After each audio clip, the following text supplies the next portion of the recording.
같이 말씀 나누도록 하겠습니다. 26편을 제가 이렇게 읽는데요. 읽는 순간 제일 먼저 저한테 들어온 느낌은 좀 거부감이 좀 들었습니다. 거부감이. 왜냐하면 이 시인의 고백이 너무 교만하지 않나 그런 생각이 좀 들었어요. 1절 보시면요. 내가 나의 완전함에 행하였사오니 나의 완전함에 행하였사오니 그 다음에 여호와의 나를 판단하소서. 나는 완전하게 행했으니까 하나님 나를 판단해 주세요. 어찌 보면 참 많이 교만한 그런 표현 같아요. 6절에도 그런 표현이 나오죠. 여호와여 내가 무죄함으로 난 죄가 없습니다. 나는 완전합니다. 내가 죄가 없습니다.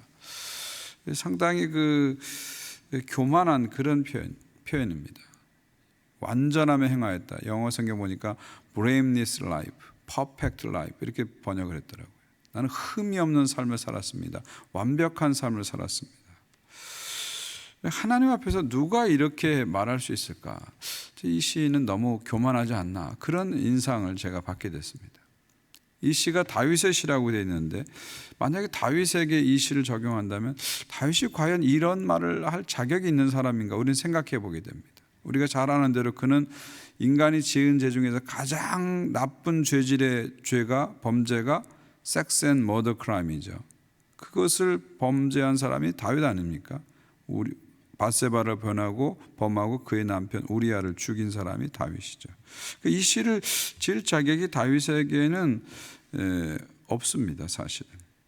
근데 어떻게 나는 완전함에 행하였다, 나는 무죄하다 이런 표현을 쓰면서 그것도 하나님 앞에서 이런 표현을 쓸까? 우리의 신앙 상식으로는 도저히 이해가 안 되는 그런 내용입니다. 그러면서 제가 이 말씀을 이렇게 또 묵상하고 되뇌이고 그런 시간을 좀 가져봤는데요. 그러면서 전체를 쭉 읽으면서 깨닫게 된 건 뭐냐면 여기서 완전함이 도덕적인 완전함이 아니라 신앙적인 완전함이다 하는 것을 발견하게 됐습니다. 다시 말하면 내가 도덕적으로 흠이 없습니다. 나는 완벽합니다. 그런 완전함이 아니라 나는 신앙적으로 하나님 한 분만을 의지합니다. 어떤 상황에서도 흔들리지 않고 하나님 한 분만을 의지합니다. 이것이 바로 이 시인이 말하는 완전함이죠. 그러니까 이 도덕성보다는 여기서는 방향성을 얘기하는 겁니다. 나는 어떤 상황 속에서도 하나님 한 분만을 의지하는 그 방향으로 살았다는 거예요. 이 부분에서 내가 흔들리지 않고 왔다는 겁니다. 이것을 시인은 완전함이다 이렇게 표현을 했다는 것이죠. 실제로 주석을 이렇게 찾아보니까요, 이 완전함이라는 단어가 톰이라고 되어 있더라고요. 히브리어로 톰. 그 뜻은 여러 가지로 해석될 수 있는데요. 기본적으로 이 톰이란 말은 진정성을 얘기하는 겁니다. 성실을 얘기하는 거죠. 그래서 같은 단어를 25장 21절에서는요 성실이라고 번역했어요. 그래서 완전함이라고 26장에서 번역되는데 똑같은 단어를 25장 21절은 성실이라고 번역됐습니다. 그 영어 성경에는 integrity라고 번역했어요. 그러니까 겉과 속이 일치하다 그런 뜻이죠. 그러니까 도덕적으로 흠이 전혀 없다, 완벽하다 그런 뜻이라기보다는요 하나님을 향해서 진심을 가지고 나는 그 방향으로 계속 나갔다 그런 이야기입니다. 그러니까 도덕성보다는 여기서는 신앙적인 방향성에서 나는 흔들림 없이 하나님 향해서 나갔습니다. 그렇게 고백을 한다 그렇게 볼 수가 있습니다. 그렇게 본다면 다윗은 그런 사람이죠. 또 다윗이 실수하고 실패하고 인생에 많은 고난을 겪었지만 그래도 그 중심에 하나님을 향해서 나가는 그 마음에는 변함이 없었거든요. 그래서 하나님께서 다윗을 가리켜서 내 마음에 합한 사람이다. 무슨 얘기예요? 하나님을 끊임없이 추구하고 넘어지고 자빠져도 다시 일어나서 또 하나님 바라보고 쫙 나가는 이 부분에 있어서는 다윗이 흔들리지 않았죠. 그러니까 이 완전함이라는 거, 이 톰이라는 말을 그렇게 우리가 해석한다면 이 시가 이해가 되는 것입니다. 그러면 이 시인이 가진 이 완전함은 어디서 온 걸까요? 여기 26장 1절을 보십시오. 내가 나의 완전함에 행하였사오며 흔들리지 아니하고 여호와를 의지하였사오니 여호와의 나를 판단하소서. 흔들리지 아니하고 여호와를 의지했사오니. 그러니까 이 시인이 가진 완전함은 어디서 온 거예요? 흔들리지 않고 하나님을 의지하는 데서 완전함이 온 겁니다.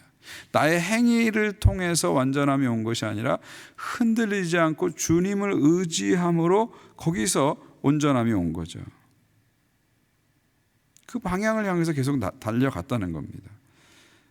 그래서 26편의 시인은 행악자들처럼 남을 속이고 뇌물받고 그렇게 흘러가는 삶을 살지 않았다는 겁니다. 간사한 사람처럼 겉과 속이 다른 그런 삶을 살지 않았다는 거예요. 끊임없이 하나님을 의지하고 하나님의 성전을 사랑하고 그 방향을 향해서 달려왔다. 그런 것이죠. 그런 거죠. 그리고 또 하나 중요한 것은 뭐냐면 이 시인이 말하는 완전함은 어떤 완성된, 나는 이 정도 됐습니다, 이 정도면 훌륭합니다, 이런 완성된 완전함이 아니라 진행형 완전함인 것을 볼 수 있습니다. 그러니까 전체 시를 쭉 읽어보면 나는 자신 있습니다 하는 그런 자신감이 나타나지 않습니다. 오히려 끊임없이 자기를 하나님 앞에서 살펴보고 자신을 씻는 그런 마음이 이 시에 나타나 있는 것을 볼 수가 있죠. 여기 2절도 보십시오. 여호와의 나를 살피시고 시험하사 내 뜻과 내 양심을 단련하소서. 하나님 끊임없이 나를 살펴주세요. 제가 언제든지 넘어질 수 있고 언제든지 죄를 지을 수 있으니까 나를 살펴주세요. 그렇게 고백하고 있죠. 내 뜻과 내 양심을 단련하소서. 이 단련이란 말은 이 쇠를 철광석에서 쇠를 뽑아내는 그런 과정이잖아요. 그 금광석에서 금을 뽑아내는 그런 과정을 얘기하는 거죠. 그러니까 내 안에는 아직도 불순물이 많다는 거예요. 그런데 하나님 저를 단련시켜서 이 불순물을 자꾸 빼내주시고 순금처럼 정금처럼 저를 만들어주세요. 불순물을 자꾸 빼주시고 순금처럼 정금처럼 저를 단련해 주세요. 재련해 주세요. 그렇게 요청하고 있는 것이죠. 그러니까 나는 완전합니다, 이제 어느 단계에 이르렀습니다, 이런 뜻의 고백이 아니라는 겁니다. 나는 끊임없이 더 깨끗해져야 되고 더 깨끗해지길 원한다, 이런 고백이 26편의 고백입니다. 우리도 마찬가지죠. 저와 여러분 우리 모두는 진행형입니다. 완성형이 아닙니다. 진행형이에요. 우리는 계속 진행되고 있어요. 계속 진행되는 거죠. 더 좋아질 수 있고 getting better 할 수 있고요. 더 나빠질 수 있죠. getting worse 할 수 있죠. 우리는 완성된 인간이 아닙니다. 계속 진행형의 인간이죠. 이것을 잊지 말아야 됩니다. 여러분, 크리스찬의 성화는 어떤 완성된 상태를 얘기하는 게 아니라 끊임없이 나가는 과정을 얘기하는 겁니다. 성화는 우리 크리스찬들에게는 필생의 과정입니다. 필생의 과정이에요. 죽을 때까지 계속해서 우리는 하나님의 거룩을 향해서 나가야 됩니다. 항상 우리는 우리 마음속에 나는 아직 아니야, 이런 마음을 가져야 되죠. 누군가 비교해서 나는 좀 나아, 이런 마음이 드는 순간 우리는 거기 멈추게 되는 거죠. 그게 아니라 그리스도의 장성한 분량을 향해서 끊임없이 나가는 그런 태도가 우리에게 필요합니다. 크리스찬의 성화에서 제일 무서운 것은 안주하는 마음이죠. 나 이 정도면 괜찮아, 다른 사람에 비해서 괜찮아, 이런 마음이 들어오는 순간 우리는 영적인 성장이 거기서 멈추게 되는 거죠. 끊임없이 우리 자신을 향해서 나는 아직도 멀었어, 나는 아직도 아니야, 난 아직 아니야, 아직 멀었어, 이것을 계속 우리들에게 스스로에게 말해줘야 됩니다. 그래서 끊임없이 뒤에 것을 잊어버리고 앞에 것을 향해서 달려가는 삶을 살아야 되죠. 사도 바울이 바로 그런 삶을 살았죠. 그리고 여기서 우리의 목표는요, 우리 자신의 목표가 돼서는 안 됩니다. 우리 자신의 야망이 돼서는 안 됩니다. 내가 정해놓은 어떤 것을 성취하려는 그런 목표가 아니라 그리스도의 장성한 분량, 그것을 향해서 나가는 거죠. 내 목표가 아니라 나를 통해서 이루어질 하나님의 목표를 향해서 우리는 계속해서 나가야 됩니다. 이것이 크리스찬이 추구하는 완전함이죠. 이것이 크리스찬이 추구하는 성화의 모습입니다. 여러분, 우리 인생은 외적 인생으로 보면은 나이가 들수록 어떻게 할까요? 점점 올라갈까요? 내려갈까요? 외적 인생은요, 나이가 들수록 점점 내려갑니다. 자꾸 다운그레이드 되죠. 자꾸 내려갑니다. 몸도 자꾸 밑으로 내려가죠. 올라가지 않습니다. 절대로. 우리의 창조력도, 우리의 감성도, 우리의 기억력도 점점 좋아지지 않습니다. 점점 다운그레이드, 밑으로 내려가죠. 저도요, 옛날에는 막 3일씩 무리해도 막 끄떡없이 회복됐는데 요즘은 하루만 무리해도 며칠을 가더라고요. 이 감성도 그렇고요, 이 몸의 상태도 그렇고요, 이게 쫙 올라가지 않습니다. 나이가 들수록 이렇게 내려가게 되는 거죠. 이게 현실입니다. 우리는 자꾸 이것을 자꾸 받아들여야 되겠죠. 깨끗하게 받아들여야지. 이걸 자꾸 부인하려고 하면 우리가 더 힘들어집니다. 깨끗하게 받아들여야 되죠. 그런 상태에서 우리의 인생 후반전은 이제는 겉사람이 아니라 속사람에 자꾸 초점을 두는 그런 삶을 살아야 됩니다. 겉사람은 다운그레이드 되지만 속사람이 계속 업그레이드 되는 그런 삶을 우리는 추구해야 됩니다. 외적인 장식보다는 내적인 성장을 향해서 더 집중해야 되죠. 불필요한 욕심을 버리고 사람들에게 보이는 겉사람보다는 하나님만 아시는, 하나님과 나만 아는 그 속사람의 성장을 향해서 우리는 계속해서 달려가야 됩니다. 바울이 그랬잖아요. 겉사람은 후패하나 나의 속은 날로 새롭도다.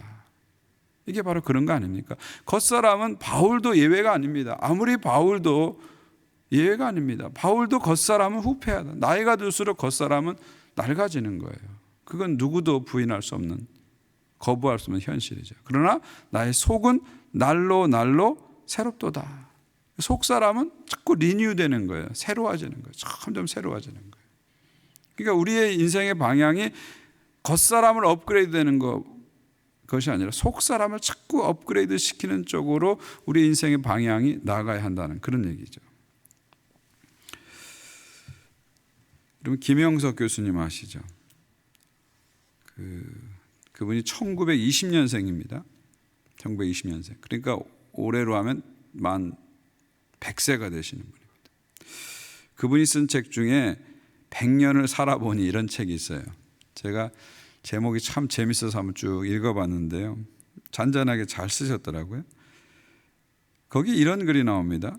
100년을 살아보니 이런 글이 나옵니다. 사람이 나이가 들수록 나무가 높이 자라듯이 지혜롭게 자라야겠다. 그래서 다른 사람들과 세상의 사물을 대할 때 좀 더 높은 위치에서 볼 수 있다면 좋겠다. 이게 무슨 말입니까? 이게 존재의 업그레이드가 일어나야 되는 거죠. 속 사람의 업그레이드가 일어나야 된다는 거죠. 나이가 들수록 좀 더 높은 위치에서 사람과 사물을 볼 수 있으면 좋겠다. 그러니까 나이가 들수록 좀 더 높은 가치를 가지고 사는 거죠. 나이가 들수록 좀 더 높게 계신 하나님을 향해서 계속 나가는 이 완전함, 성화를 향해서 가야 된다. 그런 말이죠. 그러니까 나이가 들수록 고집스러워지면 안 되고요, 고상해져야 된다는 거죠. 그러니까 우리의 사물을 볼 때 내 기존에 가졌던 내 인생 속에서 가졌던 그 경험을 가지고 사물을 볼 때 고집스럽게 봐서는 안 된다는 거죠. 오히려 나이가 들수록 점점점 하나님을 향해서 올라가서 좀 더 높은 위치에서 사물을 보고 사람을 보려고 해야 된다는 것입니다. 근데 이게 그냥 나 그렇게 해야지, 오늘부터 그렇게 해야지 한다고 되는 게 아니에요. 왜냐하면 나이가 들수록 우리 안에 경험이 쌓이다 보니까, 지식이 쌓이다 보니까 그것을 가지고 사물과 사람을 보는 습관이 자꾸 형성됩니다. 그렇기 때문에 그것을 자꾸 밀쳐버리고 좀 더 높은 위치에서 사람을 보고 사물을 보는 훈련을 해야 되고 계속 노력을 해야 됩니다. 이게 바로 성장이고 성숙이고 이것이 바로 온전함을 향해서 가는 길이죠. 그렇게 볼 때 내가 사람들을 품을 수 있는 거죠. 낮은 위치에 있으면요, 자꾸 나쁜 점만 자꾸 보이는 거예요. 그리고 낮은 위치에 있으면 자꾸 경쟁하고 시기하게 되는 거예요. 그런데 내가 높은 위치에 올라가게 되면요, 자꾸 사람 품게 되죠. 이렇게 품게 되고 받아주게 되는 거죠. 이게 바로 성숙이죠. 세상을 볼 때도 낮은 위치에서 보는 것이 아니라 높은 위치에서 하나님의 관점에서 자꾸 보는 거예요. 그러면 세상을 보는 시각이 달라지는 거죠. 이게 바로 성장이다, 그렇게 볼 수가 있습니다. 그리고 이렇게 성장해 갈 때 우리 안에 자꾸 자유가 생기는 겁니다. 행복이 생기는 것입니다. 높이 올라가면 올라갈수록 거기에는 자유가 있습니다. 행복이 있습니다. 우리가 추구하는 높은 곳은요, 뾰족한 봉우리가 아닙니다. 거기에는 넓은 운동장이 있는 거예요. 근데 사탄은 우리들에게 자꾸 속삭이죠. 야, 너 올라가 봤자 별거 없어. 올라가면 뾰족한 봉우리에 가가지고 너는 정말 자유도 없이 재미도 없이 더 힘든 삶을 살 거야. 그냥 여기가 좋은 거야. 여기가 좋아. 그냥 여기서 살아. 자꾸 얘기하죠. 그렇게 자꾸 사단은 우리에게 그런 쇠뇌를 자꾸 시켜서 우리로 하여금 영적 성장을 향해서, 영적 온전함을 향해서 나가는 것을 자꾸 방해합니다. 여기가 좋아. 여기 그대로 있어. 올라가 봤자 뾰족한 봉우리에 가서 너는 더 힘들 거야. 더 자유가 없고 더 재미가 없을 거야. 그렇게 속삭입니다. 근데 현실은 그렇지 않거든요. 내가 높은 곳으로 올라가면 올라갈수록 거기에는 넓은 벌판이 있는 거죠. 더 전망이 좋고 더 트인 넓은 곳이 있는 거죠. 거기서 우리는 지금보다 더 많은 자유를 느낍니다. 이전에 느끼지 못한 환희를 느낄 수 있는 거예요. 그 맛을 본 사람들은 계속 그것을 추구하는 거예요. 그래서 성인이 나오는 거예요. 이 성인들은 그냥 나온 게 아니라 이 맛을 한번 보니까 계속해서 그 방향으로 나가다 보니까 나중에는 높은 경제의 성인이 되는 거예요. 근데 낮은 곳에서 정크푸드만 먹는 사람은 이게 전부인 줄 알고 계속 정크푸드만 먹는 거예요. 근데 높은 곳에 올라가서 정말 신선한 음식을 맛본 사람은 더 이상 정크푸드를 안 먹게 돼요. 아, 이거 별거 아니야. 그거 먹으면 안 좋아. 알게 되는 거죠. 근데 마귀는 자꾸 우리들에게 여기가 좋은 거야. 여기서 살아. 자꾸 우리를 끌어내리는 거예요. 근데 하나님은 아니라는 거예요. 올라와라. 여기 올라오면 여기 더 많은 자유가 있다. 여기 더 많은 행복이 있다. 여기 더 많은 기쁨이 있다. 자꾸 올라오는 거예요. 그러니까 하나님은 우리를 자꾸 업그레이드 시키려고 계속 우리에게 격려를 해주시는 거고요. 사탄은 우리를 자꾸 다운그레이드 시키려고 자꾸 끌어내리는 거예요. 우리 날마다 이 싸움 속에 매일매일 사는 거예요. 그래서 어떤 날은 사탄에게 속아서 그냥 여기가 싸우냐고 쭉 주저앉아보고 다운그레이드 되는 거예요. 어떤 날은 하나님의 응원에 힘입어서 더 높은 곳을 향해서 하나님 향해 나가서 기도하고 묵상하고 하나님을 더 바라보는 거예요. 날마다 우리는 선택해야 됩니다. 사탄의 음성을 듣고 밑으로 내려가는 삶을 살 것인가, 아니면 하나님의 음성을 듣고 더 높은 곳을 향해서 나갈 것인가를 우리는 끊임없이 선택해야 됩니다. 여기 저는 12절 마지막 절을 보십시오. 내 발이 평탄한 데 섰사오니 무리 가운데서 여호와를 성축하리이다. 지금 발이 어디 서 있다고요? 평탄한 길에 서 있다. 평탄한 데 서 있다. 끊임없이 하나님 향해서 완전함을 향해서 나아가는 이 시인은 자신의 발이 평탄한 길에 서 있다 고백하고 있습니다. 그렇습니다, 여러분. 하나님을 향해서 나가는 사람, 하나님만을 의지하고 하나님의 전을 사모하면서 나가는 사람들은요, 평탄한 길에 서 있습니다. 근데 반대로 하나님을 멀리하고 우리가 살게 되면 우리의 길은 비탈길이 되는 겁니다. 그래서 자꾸 굴러 넘어지게 되고 자꾸 실족하게 되는 거예요. 하나님을 멀리하면 우리의 인생길은 비탈길입니다. 그래서 자꾸 넘어지는 거예요. 근데 하나님을 의지하고 나가면 우리의 길이 평탄한 길이 되는 거예요. 하나님을 의지하지 않으면 우리는 저 비탈길로 내려가는 거라사의 돼지가 되는 겁니다. 결국 비탈길 향해서 막 달려가다가 호수에 빠져가지고 멸망해버리는 돼지가 되는 겁니다. 근데 하나님께서 우리를 사랑하셔서 그 비탈길로 내려가는 우리들을 위해서 예수를 보내주시고 우리를 끌어올리신 거예요. 그래서 이제부터 너희들은 땅의 것을 추구하지 말고 위의 것을 추구하라. 하늘의 것을 추구하라. 더 높은 곳을 향해서, 더 완전함을 향해서 따가라고 목표를 주신 거예요. 얼마나 큰 축복입니까? 내가 뭐라고. 내가 뭐 특별하게 잘한 것도 없고, 내가 특별히 잘난 것도 없고, 내가 정말 잘 산 것도 아닌데 내가 뭐라고. 나 같은 자를 택하셔서 그 비탈길로 내려가는 내 인생을 끌어올리셔서 예수님의 십자가의 죽음을 통해서 끌어올리셔서 이제부터는 더 높은 곳을 향해서 살아갈 수 있게 해줬다는 게 이게 얼마나 큰 축복입니까? 이게 놀라운 은혜죠. 놀라운 은혜죠. 내가 주님 몰랐다면 지금부터 계속 비탈길 향해서 가는 인생이었을 텐데 주님 알아서 이제는 평탄한 길에 내가 서 있구나. 얼마나 큰 은혜입니까? 이거는 세상에 억만금을 줘도 바꿀 수 없는 그런 놀라운 은혜죠. 그래서 오늘 시인이 마지막에 내가 평탄한 데 섰사오니 무리 가운데서 주님을 찬양합니다, 송축합니다 하고 오늘 시가 끝나게 되는 것입니다. 사랑하는 여러분, 우리는 평탄한 데 서 있습니다. 평탄한 길에 서 있어요. 왜요? 주님을 의지하고 주의 말씀을 사랑하고 주의 전을 사모하는 그 마음이 우리에게 있기 때문이죠. 그래서 우리는 끊임없이 주님을 향해서 올라가는 그런 삶을 사는 거예요. 그것을 축복으로 기쁨으로 기꺼이 알아야 돼요. 거기서 사실 신앙 성장이 시작되는 거예요. 자꾸 내가 올라가면 거기에는 자유가 없어. 거기에는 기쁨도 없어. 지금 여기가 더 좋아. 이런 마음을 갖는 순간 우리는 자꾸 밑으로 떨어지는 겁니다. 이게 마귀의 속임수예요. 너 올라가면 거긴 뾰족한 봉우리만 있어서 거 불편해. 자꾸 마귀는 그렇게 속삭이죠. 그런데 현실은 그게 아닙니다. 우리가 올라가면 더 넓고 더 전망이 좋은 그런 넓은 곳이 있어요. 평탄한 곳이 있어요. 그래서 하나님은 끊임없이 위로 올라와라, 높은 곳을 향해서 와라 자꾸 격려하시는 거예요. 근데 마귀는 끊임없이 우리를 끌어내려서 여기가 좋다, 여기 머물라 자꾸 얘기하는 거예요. 그 속에서 우리는 날마다 선택을 해야 되죠. 그런데 오늘도 하나님께서 우리들을 왜 이 자리에 불렀을까요? 더 높은 곳을 보고 나가라는 거죠. 더 올라가라는 거죠. 그래서 오늘 이 시간을 주신 겁니다. 저는 저와 여러분이 이 기쁨과 행복을 항상 누렸으면 좋겠습니다.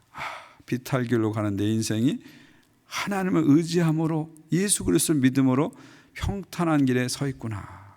이걸 우리가 감사했으면 좋겠어요.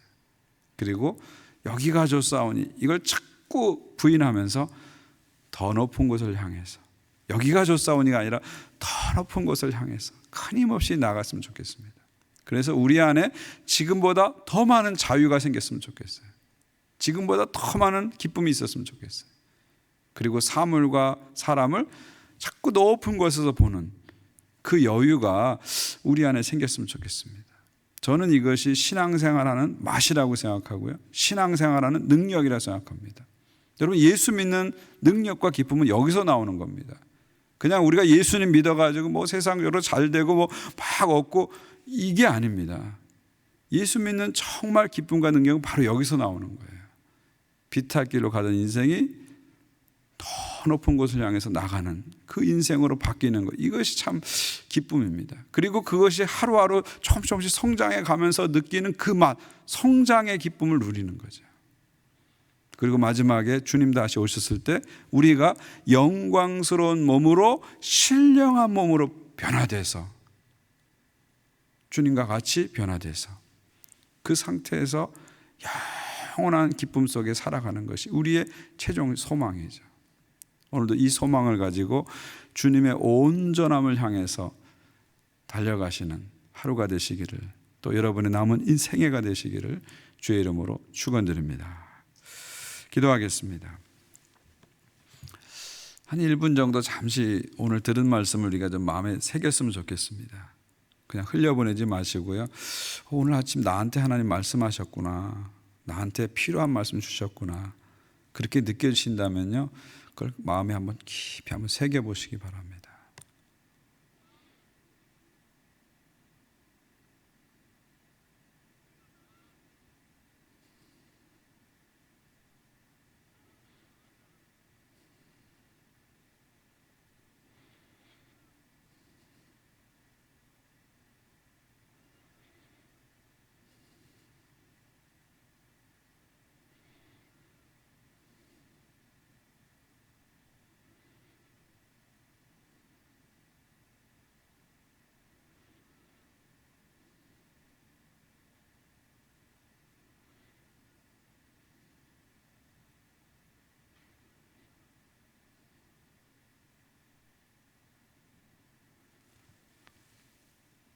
우리 함께 주님 가르친 기도 드리겠습니다.